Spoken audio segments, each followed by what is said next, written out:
하나님 말씀 로마서 3장 1절부터 18절까지 말씀입니다. 찾으신 분 아멘 하겠습니다. 천천히 합독하겠습니다. 시작. 그런즉 유대인의 나음이 무엇이며 할례의 유익이 무엇이냐? 범사에 많으니 우선은 그들이 하나님의 말씀을 맡았음이니라. 어떤 자들이 믿지 아니하였으면 어찌하리요?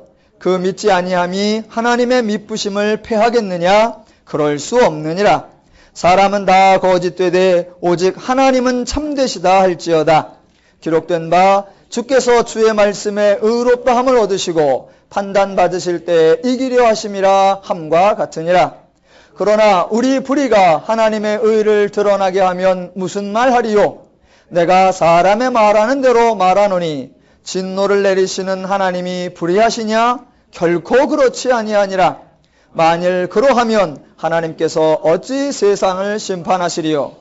그러나 나의 거짓말로 하나님의 참되심이 더 풍성하여 그의 영광이 되었다면 어찌 내가 죄인처럼 심판을 받으리요?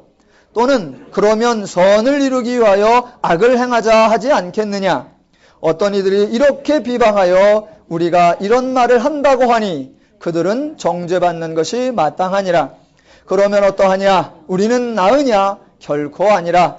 유대인이나 헬라인이나 다 죄 아래 있다고 우리가 이미 선언하였느니라.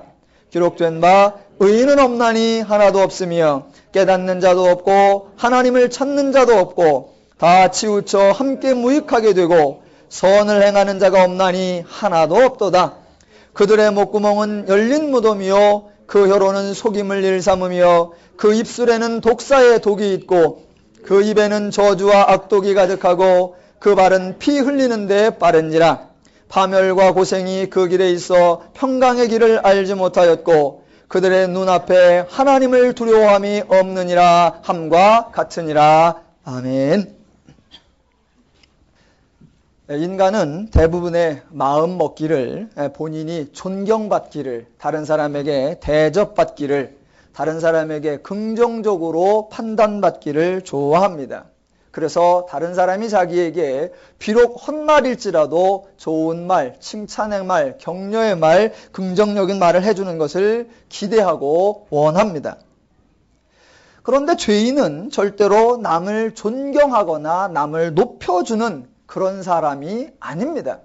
혹시 누가 나에게 좋은 말을 하고 나에게 긍정적인 말을 해주면 뭔가 바라는 것이 있구나라고 생각하면 딱 맞습니다. 예전에 중동 지역에, 서방과 중동 지역에 전쟁이 일어났습니다. 그 전쟁 때 걸프전인데 그 중동 지역을 전쟁에 따라가던 한 기자가 그 중동 사람들의 일거수일투족을 보면서 조금 자기들과 다른 것을 느꼈습니다. 남녀가 길을 가는데 같이 가지 않고 여자가 몇 발짝 뒤에서 갑니다. 같이 대화도 하고 가는데 왜 저렇게 갈까? 사람들한테 물어보니까 그게 그 중동 지역에도 남존여비 사상이 있어서 어디 남자와 여자가 같아서 같이 걸어가느냐? 여자는 몇 발짝 뒤에 와야 된다. 그래서 그렇다는 거예요. 그 다음에 이제 몇 년이 지나서 새롭게 이라크 전쟁이 발발했습니다. 그 기자가 몇 년 후에 다시 중동을 갔습니다. 그리고 나서 사람들의 사는 모습을 보고 깜짝 놀랐습니다. 길을 걸어가는데 남녀의 위치가 바뀐 겁니다. 아, 드디어 서양의 문물이 들어오더니 이 중동에도 레이디 퍼스트, 그게 이제 적용이 되는가 보나 놀래서 그 나라 사람들에게 물어봤습니다. 아니, 이제는 여자가 앞에 가네요?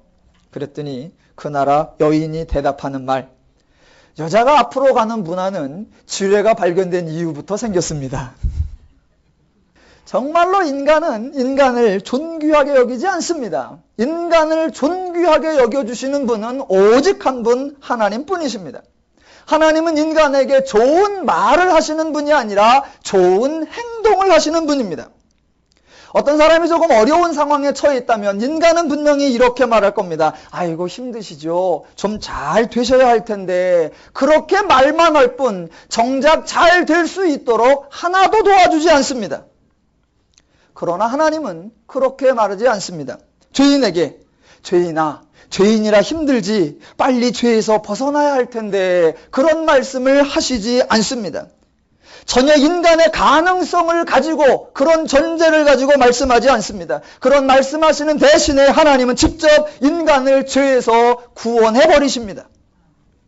또 어느 날 하나님은 인간을 그래, 오늘은 죄인이지만 내일은, 앞으로는 혹시 사단의 마음이 풀어질지도 몰라. 그런 날을 기다리면서 희망을 가져봐. 하나님은 그런 말씀을 절대로 하시지 않습니다. 막연한 기대감을 가질 수 있는 그런 말씀을 하시지 않습니다. 대신 하나님이 직접 사단을 꺾고 인간에게 새로운 삶을 허락해 주십니다. 하나님은 그렇게 행동하시는 분이십니다. 인간을 도우시는 분이십니다. 그럼에도 불구하고 사람들은 기독교를 불평합니다. 하나님을 불평합니다. 왜냐하면 기독교에 대해서 오해하고 있기 때문입니다. 물론 기독교가, 하나님께서, 성경이 인간에게 듣기 싫은 소리, 기분 나쁜 소리를 하십니다. 성경은, 기독교는, 하나님은 인간을 긍정적으로 말하는 법이 없습니다. 그것은 기독교가 부정적이기 때문이가 아니라 인간에게는 긍정적인 요소가 없기 때문입니다. 물론 하나님과 인간의 관계에서 드리는 말씀입니다. 인간의 과학적 능력이요, 예, 인정합니다. 인간의 지혜요, 예, 인정합니다. 그러나 하나님과 인간의 관계, 인간의 죄와의 관계 속에서 인간은 전적으로 무능합니다. 인간이 죄에게서 벗어날 수 있는 능력이 있는가? 없습니다. 인간이 죄에서 벗어날 수 있는 지혜를 찾아낼 수 있는가? 없습니다. 인간이 두려움과 염려와 걱정을 없애고 날마다 평화와 행복과 자유와 안식을 누리면서 살 수 있는가? 없습니다. 그래서 기독교는 하나님과 인간, 죄와 인간의 관계에서 인간을 긍정적으로 말해주는 적이 없습니다. 하나님 앞에서 인간을 언제나 죄인이라고 선언합니다.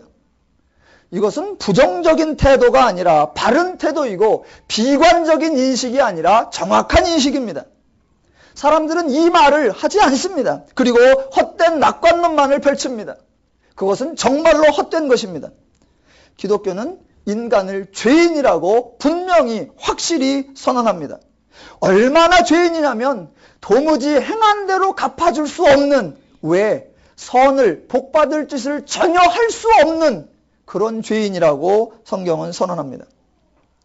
그러한 죄인들에게 가능하면 죄를 짓지 않을 수 있도록 도와줄 수 있는 방법이란 없습니다. 아무것도 죄인으로 하여금 죄를 덜 짓게 할 수 있는 방법이 없습니다. 하나님의 백성을 불러서 하나님의 백성이라고 여겨 주어도 소용이 없고, 멋있게 살아갈 수 있는 율법을 주어도 소용이 없고, 할례라고 하는 징표를 주어도 소용이 없습니다. 죄인은 정말 지독한 죄인입니다. 인간이 죄인이었다는 사실, 그것이 저와 여러분이 구원받기 이전에 우리의 상태요, 인간의 정체입니다. 사람들은 굳이 싫은 소리, 죄인이라 이런 소리를 안 합니다. 왜 안 하냐면 어찌해볼 방도가 없기 때문입니다. 죄인을 죄인 아니게 만들어줄 수 없는데 죄인이라고 한들 소용이 없으니까 말을 안 합니다. 그러나 기독교는 싫은 소리, 인간이 죄인이라는 소리를 합니다. 왜? 어찌할 수 있는 방법이 있고, 더 나아가 이미 하나님께서 인간을 구원하셨고 은혜를 주셨기 때문입니다. 사람들은 기독교가 인간을 죄인으로 몰아가는 것을 싫어합니다. 그리고 따집니다.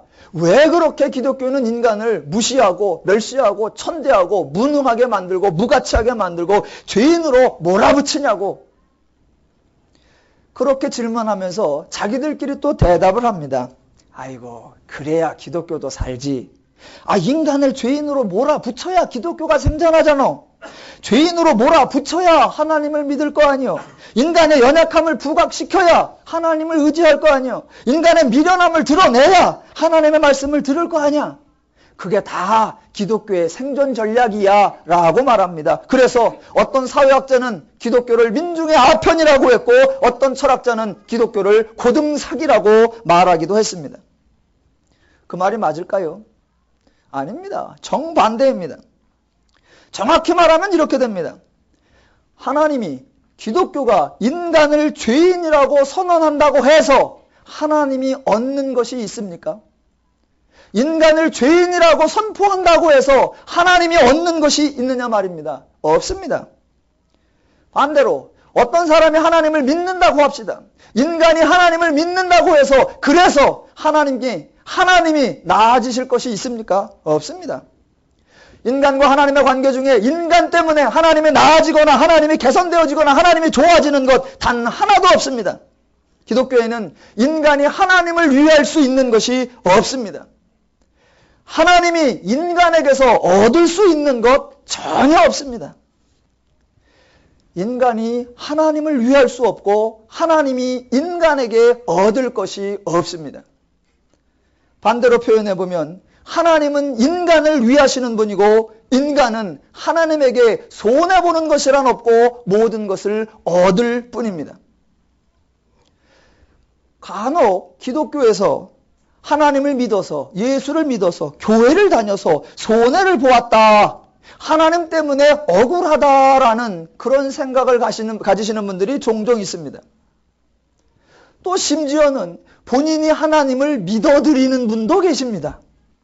자신이 하나님을 위해 주시는 분들, 자신이 하나님을 도와드린다고 생각하는 분들, 간혹 자신이 하나님 때문에 손해를 감수해 준다고 생각하는 분들도 계십니다. 그런 거란 있을 수 없습니다.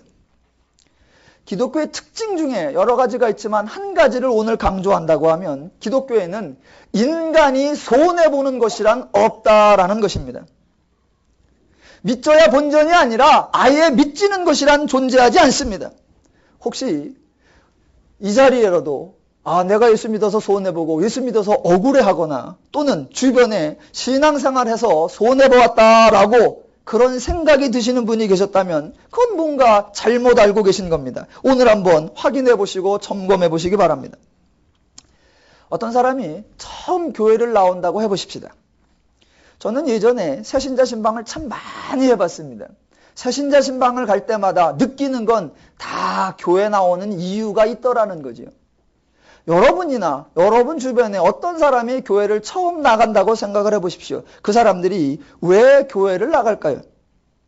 본인은 교회를 나간다고 그러고 교회에서는 하나님이 그를 불렀다라고 표현합니다. 본인이 교회를 나오건 하나님이 부르시건 여하튼 어떤 사람이 교회에 처음 발걸음을 들이고 하나님을 찾는다면 왜 찾으며 어떤 상황에서 하나님을 찾았던가 한번 점검해 보시기 바랍니다. 여러분 얘기 한번 해볼까요? 제 얘기도 마찬가지입니다만 언제 교회 나오셨습니까? 인생이 잘 나가실 때였습니까? 아니면 나름대로 고민과 어려움이 있으실 때였습니까? 자녀들이 아주 말을 잘 듣고 공부도 잘하고 어디 내놓아도 손색이 없을 때 하나님을 찾았습니까? 아니면 애들 생각만 하면 눈앞이 깜깜할 때였습니까? 또 물질이 풍성해서 이 물질을 다 어디다 쓸까? 어디 기부할 곳이 없나? 그래서 교회를 나오셨습니까? 아니면 물질적 어려움 때문에 조금이라도 의지할 곳이 있을까 해서 나오셨습니까? 여러분이 교회를 왜 나오셨습니까? 처음에 교회 나오실 때 마음이 너무 편해서 나오셨습니까? 아니면 두렵고 떨려서 어떻게든 위로를 받고 평안을 얻을 수 있는 길이 없을까? 그거 찾으려고 나오셨습니까? 또 나는 아무 일도 없는데 이렇게 내가 살면 되나? 뭔가 인류의 평화를 위해 보자 그런 거룩한 심정으로 나오셨습니까? 아니면 여기라도 안 나가면 내가 아내한테 들볶이고 부부의 평화와 가정의 평화가 깨지니까 내가 우리 가정을 위해서라도 나가자 그래서 나오셨습니까? 인간은 살펴보면 다 자기가 필요해서 나왔습니다. 자신이 어려울 때 나왔습니다. 자신이 어찌할 수 없을 때 하나님을 찾습니다. 우리 중에 아무도 자신은 필요 없는데 하나님을 위해서 나온 사람 없습니다. 죄인은 그렇게 고상하지가 않습니다. 그러니까 기독교는 절대로 인간이 손해보이는 것이란 존재할 수 없다라는 것입니다. 간혹 끌려 나왔다라는 분이 계실 겁니다. 하나님이 때려서 하나님이 치셔서 어쩔 수 없이 나온 분이 계십니까? 불행하게도 우리는 그런 간증을 자주 듣습니다. 나는 세상에서 잘 나갔었는데 하나님이 나를 쓰시려고 불렀는데 안 나왔다. 그랬더니 하나님께서 기어코 나를 쓰시려고 치시고 때렸다. 그걸 간증이라고 합니까? 다 사기지. 자신이 나올 만한 사정이 아닌데 하나님이 부른다고 그 자신의 좋은 사정을 다 버리고 하나님을 위해 나올 죄인, 그런 죄인은 없습니다. 죄인 가운데 그렇게 순종적인 사람은 없습니다. 성경의 스토리도 한번 살펴볼까요? 하나님을 찾고 반대로 하나님이 불렀을 때 어느 인간이라도 그 하나님 때문에 손해보고 그 하나님 때문에 억울함이라는 게 있을 수 있나? 기독교엔 그런 거란 있을 수가 없습니다. 자, 모세라고 하는 이스라엘의 한 사람이 있었습니다. 하나님이 모세를 불렀습니다. 모세를 언제 불렀습니까? 그 불렀을 때 그 상황을 잘 상고해 보십시오. 모세가 애굽의 왕자로서 왕위를 이어받을 순서를 기다리고 있는 그 순간에, 이제 왕위로 즉위할 그 순간에 하나님이 부르셨습니까? 그래서 모세가 그 화려함과 명성과 부호를 다 포기하고 주님께서 부르시니 나는 따라가리이다 그리고 나왔습니까? 아니요. 모세가 애굽에서 잘 나갈 때는 하나님은 모세를 부르지 않았습니다. 하나님은 인간이 잘 나갈 때는 절대 부르지 않습니다. 왜냐하면 잘 나가니까. 잘 나갈 때 부르면 짜증나잖아요. 잘 나갈 때 부르면 반가운 게 아니라 귀찮잖아요. 그래서 안 불러요. 잘 나갈 땐 안 부릅니다. 왜? 잘 나가니까. 그렇게 잘 나가던 모세가 어느 날 살인을 저지릅니다. 그래서 광야로 도망을 합니다. 혹시나 돌아갈 날이 있을까? 혹시 상황이 바뀌지는 않을까? 하루 이틀 지내던 것이 벌써 40년이 지나서 본인이 80세가 되었고 이제는 모든 소망이 끊어졌고 그저 늙어빠진 양치기 할아버지에 불과합니다. 이제는 아무도 써주는 사람이 없습니다. 이력서를 낼 곳도 없습니다. 살인자를 누가 씁니까? 도시를 떠나 광야에서 살던 그런 사회 부적응, 아가 아니지, 부적응노. 그 부적응노를 누가 씁니까? 아무도 안 씁니다. 바로 그때 아무도 찾지도 않고 아무도 쓰지도 않고 아무도 부르지 않는 그때에 하나님이 모세를 찾아오시고 하나님이 모세를 부르십니다. 왜? 아무도 안 부르니까. 인간이 잘 나갈 때는 하나님은 부르지 않습니다. 잘 나가니까.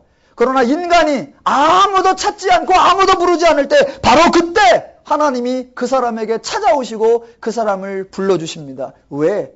하나님마저 안 부르면 그 사람은 무용해지니까. 그런데요, 죄인이 하늘을, 이 교만이 하늘을 찌릅니다. 자, 그렇게 소망도 없고 기대도 없고 상황 반전에 대한 아무런 저기도 없고 그래서 그저 외롭게 살다가 어느 날 하나님이 딱 부르셨다. 그러면 말 그대로 감지덕지, 아유 이렇게 불러주시니 성은이 망극하여이다 라고 해야 되는데 그때 하나님이 불러주셔도 마치 외롭지 않았던 것처럼 달려가고 싶은 심정이 가득하면서도 나는 원하지 않는데 당신이 부르신다면 가주겠다는 식으로 튕깁니다. 이게 죄인의 발상이고 이게 죄인의 심보입니다. 그때 죄인들은 어쭈 오갈 데 없는 거 불러주니까 튕기네. 관도 인간은 이럽니다. 그런데 하나님은 그러지 않습니다. 왜? 하나님마저 포기하면 그 사람은 대접받을 곳이 없기 때문에. 그래서 하나님이 그 배짱 튕기는 죄인에게 빕니다. 그러지 말고 모세야 가주라. 내가 너와 함께 해줄게. 능력도 행해주고 기적도 행해주고 네가 손들면 내가 다 이루어주고 말 못하니 말하는 사람도 붙여줄게. 다 해줄게. 모세야 가주라. 모세야 가주라. 이분이 하나님이시고 이 방법이 기독교의 방법입니다. 모세가 하나님의 부름을 받았습니다. 그래서 손해본 거 있습니까? 단 하나도 없습니다. 아무것도 잃은 것이 없습니다. 기독교에는 손해라는 것이 존재할 수 없습니다. 죄인이 혹시 손해본다고 따질까봐 억울해할까봐 하나님은 인간이 잘 나갈 때는 부르지 않습니다. 오갈 데 없을 때 그때 부르십니다. 이스라엘이라고 하는 나라를 살펴볼까요? 하나님께서 이스라엘을 애굽에서 불러내고 광야 생활을 거쳐 가나안 땅에 들어가게 하셨습니다. 언제 그랬지요? 요셉이 애굽의 총리가 되어 있고 야곱의 가족들이 애굽의 고센 땅에 들어가 말을 키우며 여유롭게 평안하고 부유한 삶을 살고 있을 때 바로 그때 하나님이 행복 끝 고생 시작 나와 함께 가자 그렇게 부르시나요? 절대로 그렇지 않습니다. 이스라엘 백성들이 고센 땅에서 그 지역을 할당받아 애굽 내 이스라엘 자치정부를 수립하여 자신들만의 문화와 자신들만의 삶을 향유하고 있을 때 그때 하나님께서 이제 나아가자 그러시나요? 절대로 그렇지 않습니다. 요셉이 총리이어 총리의 가족들이 호의호식할 때는 하나님은 이스라엘을 부르지 않습니다. 왜요? 잘 나가니까. 잘 나갈 때는 부르지 않습니다. 잘 나갈 때 부르면 성질 나잖아요. 잘 나갈 때 부르면 생색내잖아요. 잘 나갈 때 부르면 원망하잖아요. 하나님은 인간이 잘 나갈 때 부르지 않습니다. 애굽에서 이스라엘의 처지가 바뀌었습니다. 요셉을 모르는 왕이 등장하였고 이제 이스라엘은 노예의 신분으로 전락했습니다. 자기들끼리도 죽겠다고 난립니다. 이렇게 사느니 차라리 죽는 것이 낫다. 아유, 하루라도 이 고진 노동에서 벗어나 맘 편히 두 다리 뻗고 살았으면 좋겠다. 야, 도망가다가 걸려 죽어도 나 한번 도망가 보고 싶다. 그런 생각들이 간절할 바로 그때 하나님이 이스라엘을 부르십니다. 왜? 그래야 억울해하지 않잖아요. 그래야 하나님 때문에 손해봤다고 말하지 않잖아요. 그래야 하나님을 원망하지 않잖아요.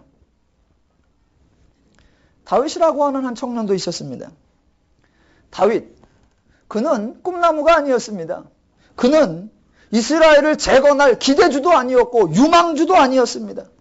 그의 가족을 새롭게 일으켜 세울 될성 싶은 떡냄도 아니었습니다. 그 집안의 유일한 희망도 아니었습니다. 사람의 보기에도 그렇게 하찮았다라고 하면 하나님 보시기에는 아예 서류도 내밀지 못하는 겁니다. 그런데 하나님께서 다윗을 부르십니다. 다윗이 하나님께 부름받았습니다. 그래서 다윗이 손해본 게 뭐래요? 하나님이 다윗을 불렀습니다. 그래서 다윗이 억울한 게 뭐래요? 남 얘기하지 말고 저와 여러분을 봅시다. 하나님께서 여러분을 부르셨습니다. 언제요? 잘 나가실 때 그거 다 패하시고 여러분을 부르시던가요? 그렇지 않습니다. 만약 그렇게 하면 우리는 지금 교만이 하늘을 뚫고 올라가 있을 것입니다. 이 자리에 나오게 된 거 다 이유가 있어서 나오신 겁니다. 기독교에는 인간이 손해본다, 인간이 억울하다라는 건 근본적으로 존재할 수 없습니다. 기독교의 특징을 또 하나 소개시켜 드린다고 하면 기독교에는 억압, 강요가 없다라고 하는 것입니다. 자, 오갈 데 없는 사람들을 하나님께서 불렀습니다. 왜 불렀지요? 오갈 데 없는 사람 불러서 나라도 너희를 불러주니 너희는 나를 위해 노동력이라도 제공을 하라. 그렇게 노동력 착취하려고요? 아니요. 절대로 그렇지 않습니다. 하나님은 인간에게 협박과 강요와 억압이라는 것이 없습니다. 인간들은요, 누가 조금만 누구를 도와주고 어찌할 수 없는 사람에게 조금만 은혜를 베푸면 그 은혜를 베푸는 생색을 어지간히도 냅니다. 그런데 하나님은 절대로 그렇지 않습니다. 불렀다고 위세해 주시는 거 없고 도와주었다고 자랑하시는 거 없고 이제 내가 불렀으니 내 맘대로 하겠다 통제하는 거 없고 조정하려고 하는 거 없고 강요하는 것이란 전혀 없습니다. 하나님만이 인간을 정말로 소중하고 고귀하게 다루어 주십니다. 저는 개인적으로 지금까지 살아오는 삶이 늘 바닥을 기는 생활이었기 때문에 인간이 천시받고 인간이 천박한 대접을 받는 것, 그것에 대한 아주 거부감이 있습니다. 어느 모임이나 어느 행사를 갔을 때 인간이 좀 자꾸 낮추어지는 거, 인간을 망가뜨리는 거, 저는 그게 너무너무 싫습니다. 예를 들어 어느 행사를 가면 그 행사의 흥을 돋구기 위해서 경품이라는 것을 줍니다. 근데 저는 그 경품하는 그 과정 자체가 너무 싫어요. 왜냐하면 뭐 익히 아시다시피 어떤 행사를 해서 경품이 있다. 그럼 경품을 맨날 그 맨 끝 시간에 줍니다. 시작해서 경품 추첨할 때까지 일단 몇 시간을 기다려야 돼. 그거 경품 하나 혹시 팀채라도 될까 기다리고 앉아있는 그게 아이고 내가 이게 뭔 짓인가. 자, 그렇게 하는데 드디어 이제 몇 시간을 기다려서 경품을 뽑는데 뭐 팀채는 안 되고 예를 들어 뭐 하이타이 한 박스라도 됐다. 그럼 아이고 그거라도 위로를 받아서 들고 들어가려고 하면 꼭 세워요. 벌칙이라고 노래나 춤을 한번 하래. 차라리 내가 하이타이를 사지. 그래도 또 춤 한번 추고 그거 받아가면 괜찮아. 기껏 뽑았더니 꽝이야. 그걸 보면서 자기들은 또 좋아해요. 저는 그게 너무너무 싫어요. 인간을 어떻게 그렇게 천박하게 만드나. 작년 가을에 누림교회가 테니스 대회를 했습니다. 누림교회는 하나님의 원리를 적용합니다. 누림교회 예, 경품이 있습니다. 그런데 경품을 언제 뽑느냐? 모든 행사를 시작하는 첫 번째 행사가 경품입니다. 그거 기다리지 마라. 그 다음에 경품엔 절대로 꽝이 없습니다. 오시는 분들은 다 가져갑니다. 가져가실 때 장기자랑이나 노래 시키는 거 없습니다. 얼른 집어가면 됩니다. 그 다음에 경품을 받고 행사가 끝나기 전에 가면 미안하잖아요. 그러니까 몰래 가잖아요. 솔직히. 그래서 누림교회는 아예 광고를 합니다. 경품 끝났으니까 급하신 분들 가실 분들 다 가세요. 테니스 치실 분만 남으세요. 지들 좋아하는 사람끼리만 치면 되잖아. 멋있죠? 이게 하나님의 원리입니다. 기독교에는 억압이 없고 강요가 없습니다. 하나님을 부르셨을 때 모세가 안 가겠다고 거부했습니다. 그랬더니 하나님께서 갑자기 인상을 바꾸시면서 그냥 갈래? 맞고 갈래? 하나님은 그렇게 하시는 적이 없습니다. 안 가? 죽을래? 그러는 적이 없습니다.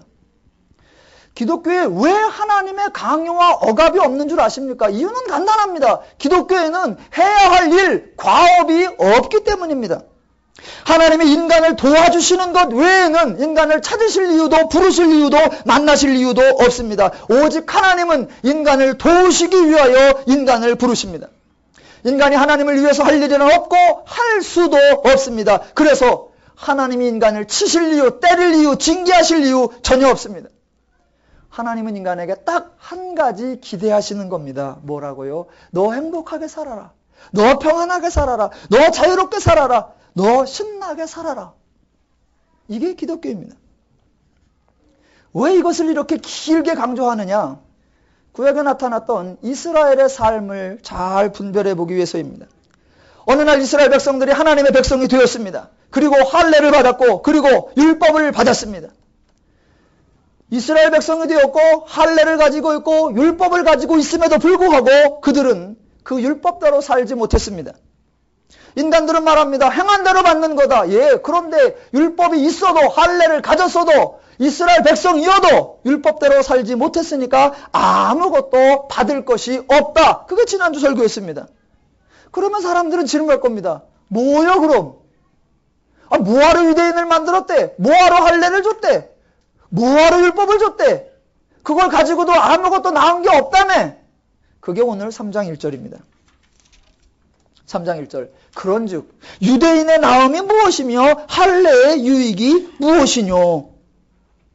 정확하게 질문을 해보면 반대로 이렇게 할 수 있습니다. 좋아. 너희가 유대인이 되었고 할례를 받았고 율법을 받았어. 그래서 손해본 게 있느냐? 없다.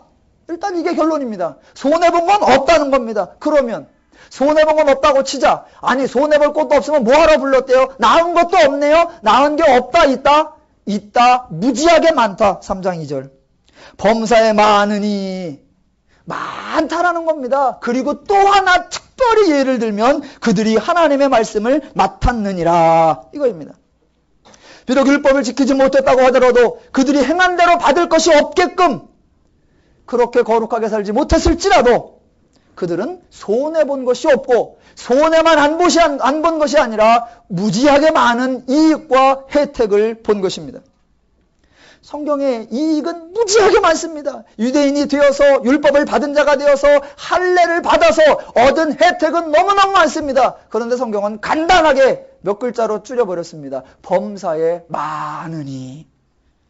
성경이 한 줄로 얘기한 걸 제가 좀 풀어서 설명해 보겠습니다. 범사에 무지하게 많습니다. 먼저 애굽의 종살이에서 벗어나 자유자 해방민이 되었잖아요. 그거 은혜를 입은 겁니다. 또 애굽에서 나오면서 10가지의 이적을 봤잖아요. 하나님의 백성으로 부름받지 않았다고 하면 그 이적을 볼 수가 있겠습니까? 손해본 건 없지만 10가지의 이적을 직접 체험하고 목도했잖아요. 지금 많은 사람들이 그 중에 하나라도 보면은 소원이 없겠다고 비는 걸 그렇게 많이 봤잖아요. 또 바다가 갈라지는 걸 자기 눈으로 똑똑히 보고 그 바다를 마른 땅을 두 다리로 건넜잖아요.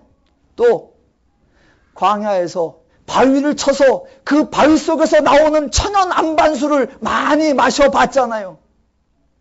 또 40년 동안이나 만나를 공짜로 거저 먹어봤잖아요. 또 군사훈련 한 번도 안 받은 그 오합지졸의 백성들이 아말렉 군사들과 싸워서 이겨봤잖아요. 그거 다 이득입니다. 하나님의 백성으로 부름받지 않았었다라고 하면 전혀 체험해 볼 수 없었던 놀라운 역사들입니다. 손해보는 게 없다? 그건 당연한 거고요. 이득 보는 게 있느냐? 무지하게 많지요. 게다가 더 하나 특별하게 첨가하면 비록 자기들은 그 말씀대로 잘 안 살았을지라도 그 말씀을 받고 기록하고 이어오고 그래서 오늘날 유대인들이 성경을 가져왔다라는 그런 칭찬과 그런 많은 사람들의 존경을 받고 있는 것까지 다 덕본 것뿐입니다. 유대인의 나음이 무엇이뇨? 하나님께 부름받은 나음이 무엇이뇨? 정답, 범사에 많으니. 저와 여러분도 마찬가지입니다. 손해본 것은 단 하나도 없습니다. 그런데 저와 여러분도 하나님의 은혜를 받았고 여러분이 기도하면 하나님이 들어주셨잖아요. 그 모든 것이 다 은혜입니다. 기독교에는 손해라는 것이 있을 수 없고 기독교에는 억압, 강요라는 것이 있을 수 없습니다. 저희 교회 재정이 참 조마조마합니다. 막 거기서 맨날 거기서 왔다 갔다 더 들지도 않고 더 줄지도 않고 진짜 일용할 양식이 딱 맞을 만큼 그렇게 왔다 갔다 합니다. 그렇게 조마조마하고 불안하고 긴장되는 거, 예, 저도 리얼합니다. 그러나 아무리 긴장될지라도 제가 절대로 하지 않는 것이 있습니다. 성도에게 강요해서는 안 된다는 것이며 성도가 억울함을 느껴서는 안 된다는 것입니다. 성도가 손해본다는 생각이 들게 만들어서는 교회는 절대로 안 됩니다.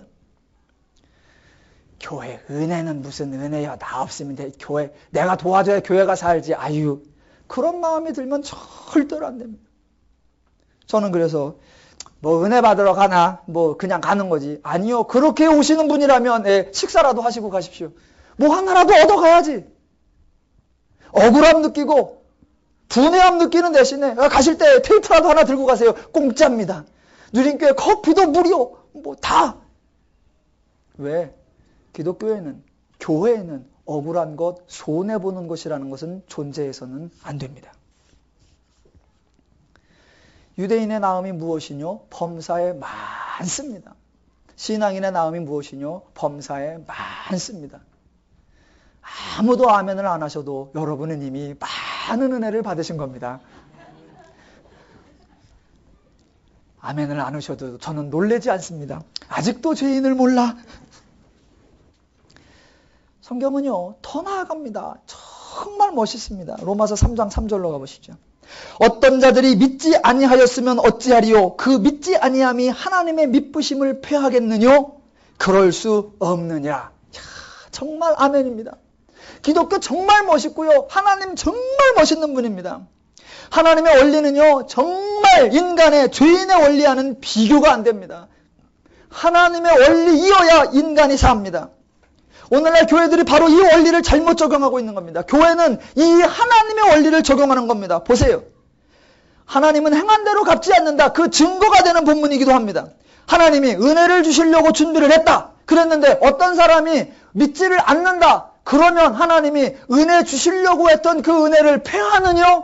그럴 수 없느니라. 이겁니다. 인간이 불순종한다고 해서 하나님의 은혜를 막을 수 있느냐? 없습니다. 인간이 악을 행한다고 해야 하나님의 복 주시고자 하는 심정을 막을 수 있느냐? 아니요. 그럴 수 없습니다. 왜요? 은혜는 말 그대로 은혜이니까. 더 나아가 불순종하는 그 사람에게 가장 필요한 것이 뭐냐? 은혜잖아요. 은혜가 있어야 그 사람이 죄를 안 짓고 은혜가 있어야 그 사람이 불순종을 안 할 수 있잖아요. 그러니까 믿지 않는다고 해서 불순종한다고 해서 하나님의 미쁘심을 패할 수 있느냐? 그럴 수 없느니라. 이게 하나님입니다. 이미 그 사람이 죄인이라는 것을 다 알고 계셨고 불순종할 것도 알고 계셨습니다. 그래서 죄인이기 때문에 불순종하기 때문에 하나님이 은혜를 주시기 위해서 오시는 겁니다. 복 받으려면, 은혜를 받으려면 순종하라고요? 아니요. 그건 기독교가 아닙니다. 기독교는 반대입니다. 복 받으려고, 은혜 받으려고 순종하라. 그것이 아니라 은혜 받으셨습니까? 그러면 순종하십시오. 복 받으셨습니까? 그러면 하나님의 원리대로 사십시오. 이것이 기독교요. 이것이 하나님의 원리입니다. 행한 대로 갚아서는 인간이 살 수 없습니다. 잘하는 자 더 잘되게 하고 못하는 자 더 못되게 하면 그건 인간이 못 삽니다. 잘합니까? 내비두세요. 왜? 잘 나가니까. 못합니까? 도와주세요. 그래야 살죠. 이게 하나님의 원리입니다. 예, 하나님의 원리를 무지하게 제가 강조하는데 하나님의 원리가 우리 죄인의 원리하고 달라서 적용하고 실천하고 구현하기가 참 쉽지 않습니다. 이렇게 강조하는 저도 어느 날 보니까 죄인의 원리대로 살고 있더라고요. 여러분, 어떤 학생들이 있다. 공부를 한다. 공부를 하는데 열심히 잘한다. 그래서 그 학생에게 장학금을 주고 공부를 못한다. 못하니까 한 대 때린다. 그러면요. 그거는 정말로 힘든 겁니다. 못 사는 거예요. 공부 잘하는 사람은요. 그냥 둬도 돼요. 왜? 잘하잖아. 잘하니까 얼마나 평안하고 학교 가는 마음이 얼마나 가벼워요. 그래서 선생님 오늘 나 안 시키나? 그걸 기대하잖아요. 얼마나 좋아요. 내비두세요. 그런데 공부 못하는 사람은요. 신경 쓸 게 한두 개가 아닙니다. 공부 못하는 사람이 학교 가는 거 그건 정말로 애쓰고 수고하는 거예요. 여러분 공부 못하는 사람은요. 그냥 학교를 가는 게 아니라 날짜까지도 예민하게 신경을 씁니다. 오늘은 4월 31일 학교를 안 갑니다만 내일이 5월 1일이에요. 내일 학교 가기 전에 그날 아침에 고민하는 사람이 있어요. 누구냐면 번호가 1번인 사람. 왜요? 내일이 5월 1일이거든요. 1군 시작할 때마다 1번 나와. 그 다음에 걱정되는 사람이 누구냐? 11번. 그 다음에 11번이거든. 1번, 11번, 21번, 31번. 얼마나 고민됩니까? 얼마나 고민돼요. 그런데도 불구하고 학교를 나가고 도시락 2개 싸가서 아침부터 10시까지 해고 와. 야, 위대함 그 자체입니다. 공부 잘하는 애는요. 그냥 내비두면 돼요. 왜? 지가 좋아서 하니까. 못하는 애는요. 장학금을 줘야 되고 격려금을 줘야 돼요. 얼마나 수고하고 애써요. 그게 하나님 원리예요. 근데 우리는 그렇게 안 하죠. 근데 저도 그러고 있더라고요. 누린교회에서 한 달에 한 번씩 성경 교사 훈련이 있습니다. 누린교회 교사들은 한 달에 성경 1독을 해라. 제가 그렇게 이제 권면을 합니다. 그런데 한 달에 성경 1독을 하도록 권면하는데 저도 죄의 원리를 쓰고 있더라고요. 성경 1독을 마친 사람에게는 도서상품권 2개를 제가 선물로 줍니다. 성경 1독을 못 마친 사람에게는 벌은 안 줘요. 그냥 냅둬. 뭐 그게 죄의 원리죠. 아, 나도 이게 죄의 원리구나. 나도 이게 죄의 원리구나. 그래서 오늘 이제 1부에서부터 공포를 했습니다. 이번 주 이제 5월 첫 주부터 말고 5월 첫 주 그 이후부터 5월 달부터는 성경 읽기에 대한 그 원리를 하나님의 원리로 바꾼다. 만약 5월 달 한 달에 성경 1독을 했다. 그럼 됐다. 성경 1독을 해서 읽었잖아. 하나님의 말씀을 보았고 그 말씀이 조금이라도 쌓였잖아. 분량이 쌓였으니 얼마나 잘된 거냐. 됐어. 한 달 동안 성경을 안 읽었잖아. 그러면 은혜도 못 받았잖아. 깨닫지도 못했잖아. 쌓인 게 없잖아. 거기에 도서상품권 2장이라도 쌓아야지. 비용이 걱정이 됩니다. 여러분, 성경 읽은 사람은요, 교사훈련 날짜가 기다려져요. 교사훈련 날짜가 딱 기다리면서, 누구 전사 읽었어? 네! 누구 전사 읽었어? 네! 얼마나 자신으로. 그런데 안 읽은 사람은요, 교사훈련, 교회를 떠나기 전에는 안 나올 수도 없고, 나오긴 나와야 되는데, 특별히 이름을 불러서 읽었어라고 물어볼 때, 지난달에도 안 했는데, 또 죄송합니다. 이 말을 하기가 얼마나 힘들어요. 그런데도 왔잖아. 얼마나 수고해요. 얼마나 복돼요. 도서상품권 2개. 2달을 연달아 안 읽는다. 따블.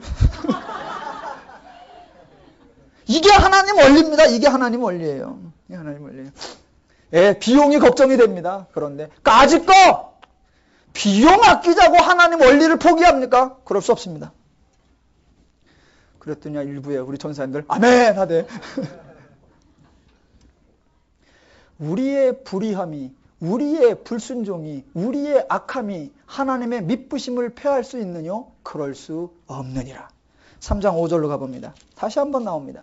그러나 우리 불의가 하나님의 의를 드러내게 하면 무슨 말 하리요?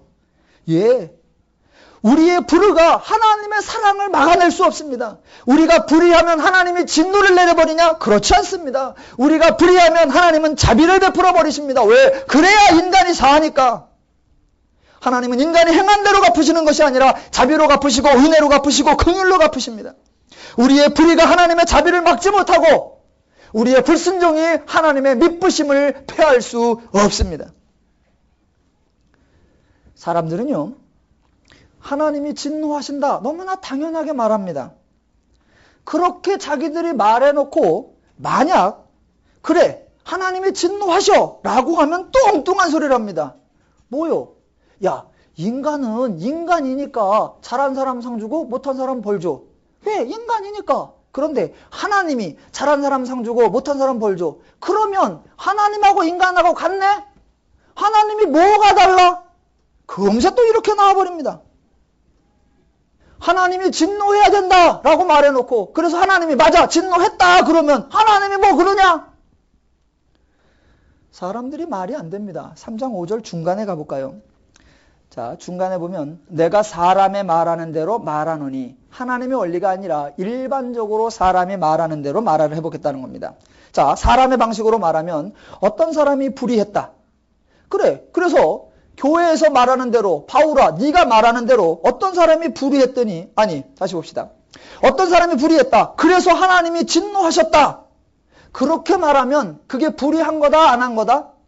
어떤 사람이 불의해서 하나님이 진노했다. 그러면 정당한 거지요. 그런데 그렇게 정당한 것조차도 하나님은 안 하신단 말입니다. 왜? 불의한 자에게 진노를 내리면 그 사람이 살 방법이 없으니까. 교회는 그게 아니라 그랬습니다. 어떤 사람이 불의하면 하나님이 은혜를 줘버린다. 그러면 또 이렇게 읽을 겁니다. 아하, 이거 봐라. 야, 교회 논리가, 기독교 논리가 무지하게 재밌네.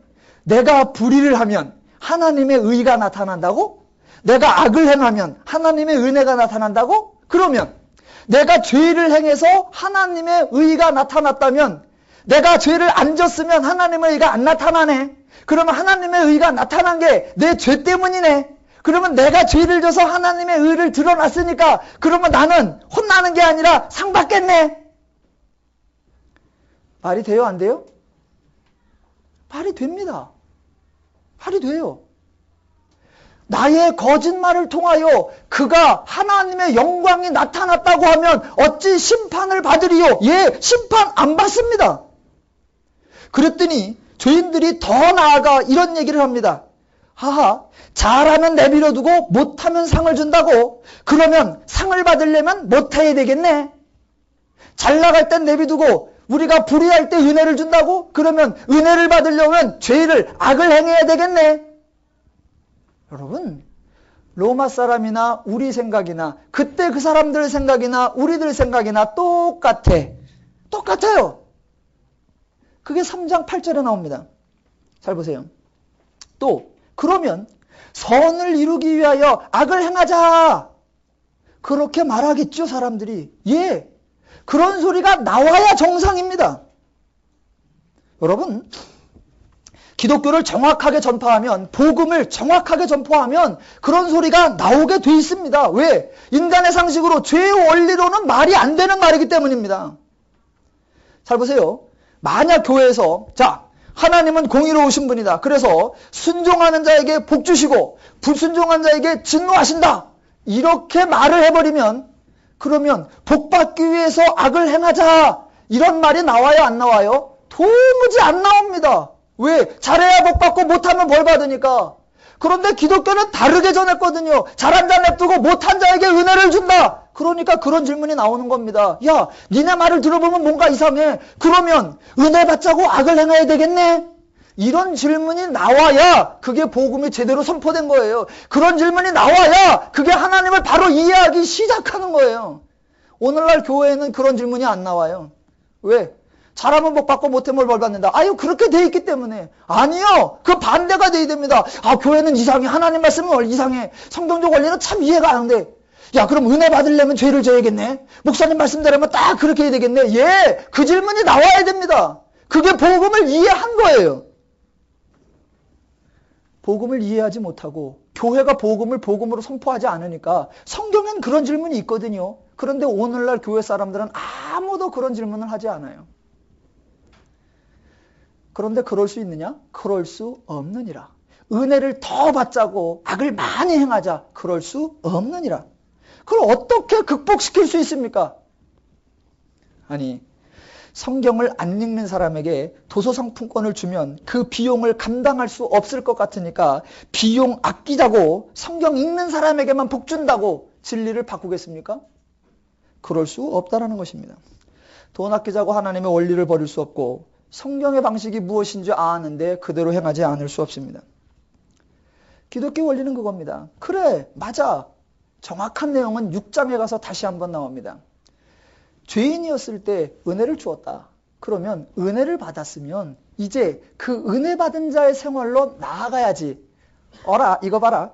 죄인이었더니 은혜를 줘. 가만있어 봐. 불순종해볼까? 불순종했더니 안 때리고 또 은혜를 줘. 오라, 이거 봐라. 불순종해보자. 그대로네. 오라, 맨날 그대로요. 이런 바보 같은 인간아. 이러고 나오는 겁니다.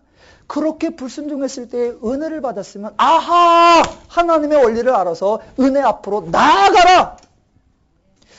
가만히 있어봐라. 성경 읽기를 안 했더니 도서상품권이 나와. 야, 돈 버는 방법이 있구나. 가장 미련한 겁니다.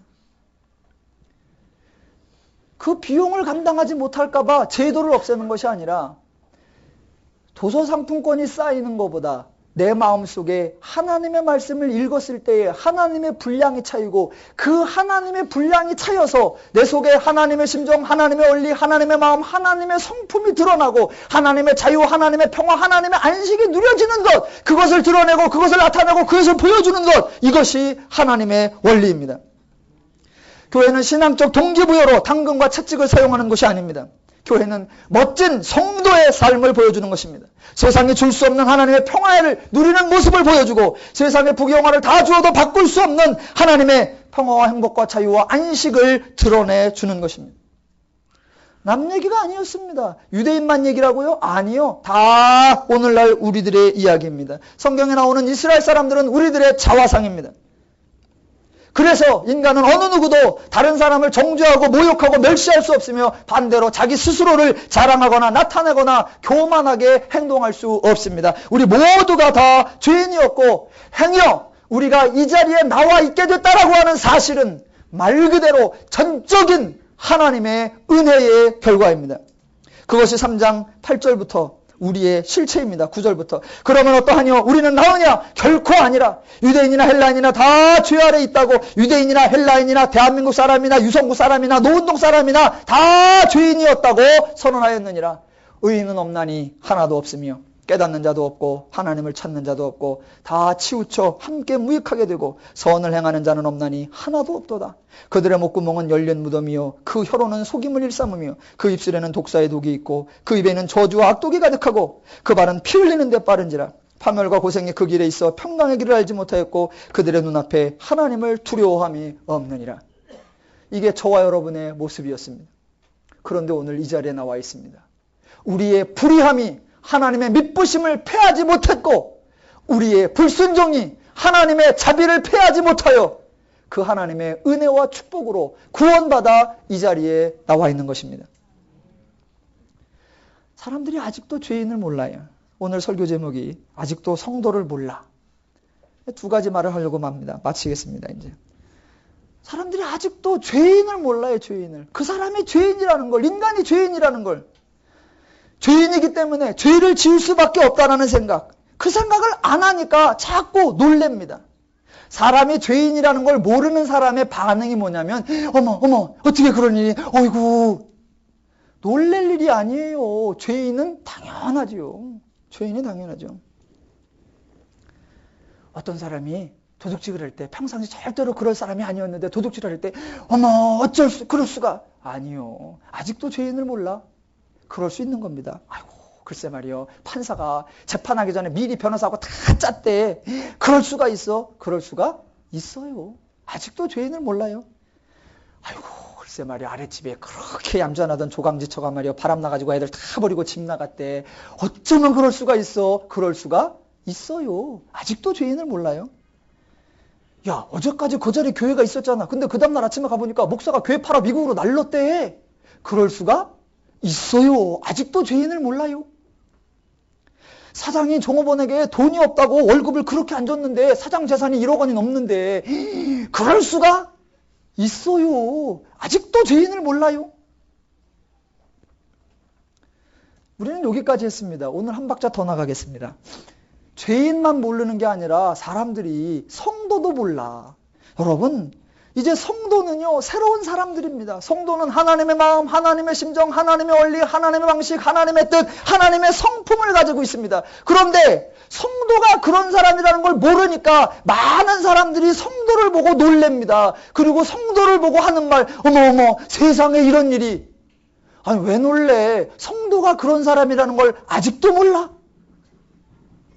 어느 날 아랫집 사람하고 윗집 사람하고 갈등이 생겼는데 분명히 아랫집 사람이 잘못했거든. 그랬는데 윗집에 사는 사람이 누림교회 나간대. 그 누림교회 성도가 다 뒤집어 썼대. 어머, 어쩌면 그래?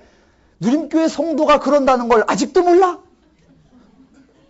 아이고, 그건 말이야. 저 아랫집에 말이야. 남편이 말이야. 바람 나가지고 돈 가지고 날렸대. 그래서 그 재산 갖고 다 날렸는데 말이요. 어느 날 또 낯짝도 뻔뻔하지. 아이고, 돌아왔대. 그랬는데 글쎄 그 여자가 그 남자를 받아줬대. 어머, 어떻게 그런 일이. 그런데 그 여자 교회 다닌대. 아직도 성도를 몰라? 다 자기 얘기 아닌 것처럼 알고 있어. 죄인을 모르니까 놀래고 성도를 모르니까 놀래요. 죄인이 죄의 원리로 산다는 것을 알고 성도가 하나님의 원리로 산다는 것을 알면 놀라지 않습니다. 사람들은 다 남을 가르치려고 합니다. 다 자신이 잘났다고 합니다.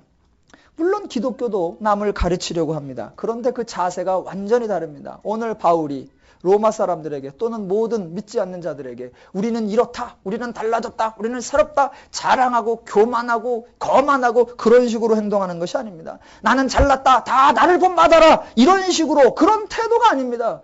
성도는 분명히 드러내줄 게 있고 보여줄 게 있고 나타내줄 게 있고 알려줄 게 있습니다. 그런데 그 심정과 자세가 뭐냐면 로마서 1장 처음에 했던 대로 너는 그렇게 사는데 나는 이렇게 평화와 자유와 안식을 누리며 사는데 너는 나처럼 살지 않는 것에 대한 성도의 빚진 자의 심정이 있어서 교만과 자랑과 거만함이 아니라 안타까움과 민망함과 긍휼함을 가지고 그 빚진 자의 심정으로 그러기 때문에 성도의 그런 행동 속에는 분열과 다툼과 갈등이 일어나지 않을 수 있고 다른 사람의 마음을 상하게 하지 않을 수 있는 것입니다.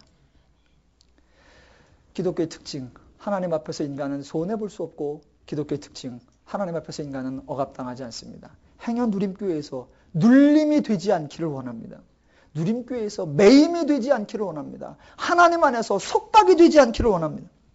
전에는 저와 여러분 모두가 이전에는 죄인이었던 것을 아시고 지금은 하나님의 은혜 받아 성도가 되었다는 것을 아시고 우리에게 주신 하나님의 원리, 하나님의 방식이 인간의 살기에 가장 좋고 적합한 것이라는 것을 아셔서 하루하루 모든 일들 속에 하나님의 마음, 하나님의 성품으로 행하셔서 하나님의 복을 풍성히 누리시기를 주님의 이름으로 축원합니다. 기도하겠습니다.